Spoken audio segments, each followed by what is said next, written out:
সময়টা সপ্তম শতাব্দীর নীরব নিঝুম রাত। কোনো কোলাহল নেই, সবাই শান্তির ঘুমে নিমগ্ন। এদিকে একজন নীরবে বের হয়েছেন শহরের অলিতে গলিতে। হঠাৎ কানে আওয়াজ এলো, এক নারী আর সাথে রান্না করে কড়াইয়ের আওয়াজ। পথিক স্তম্ভিত হলেন, দাঁড়ালেন, ওই ঘরের পাশে গেলেন, কান পেতে বসে রইলেন। শুনলেন ঘর থেকে আওয়াজ আসলো, আরো একটু অপেক্ষা করো, এই তো শেষ হয়ে গেছে। পাশে কিছু শিশু ক্ষুধার জ্বালায় কাঁদছে। শুনলেন, অবাক হলেন এবং তিনিও খেতে দিলেন। তার সময় এই শহরে এমন ঘটনা তিনি মেনে নিতে পারলেন না।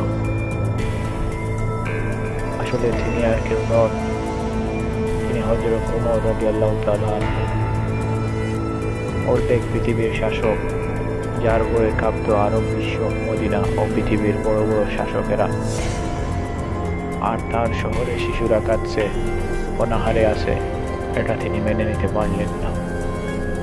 তিনি নিজ রাজ্য কোষাগার থেকে আটা ও খাদ্য সামগ্রী নিজ খাদে বহন করে ওই শিশুদের করে পৌঁছাতে চাইলেন। স্বীয় গোলাম এই কার্য সম্পাদন করতে চাইল।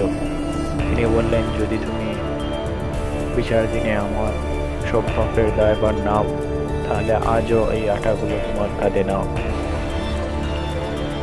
তিনি নিজে খাদ্য সামগ্রী পৌঁছে দিলেন ওই ক্রন্দনরত শিশুদের করে ও তাদের কাছে মাফ চাইলেন।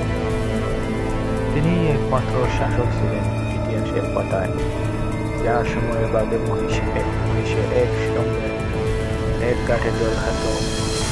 তিনি একজন শাসক ছিলেন যিনি বলেছিলেন, উপরে আল্লাহ আর নিচে আমার চেয়ে শক্তিশালী কাউকে আল্লাহ তৈরি করেননি। এ কৃতজ্ঞতা কিভাবে আমি আদায় করব? আজ আমরা শুরু করতে যাচ্ছি ওমর দ্য ম্যাগনিফিসেন্ট।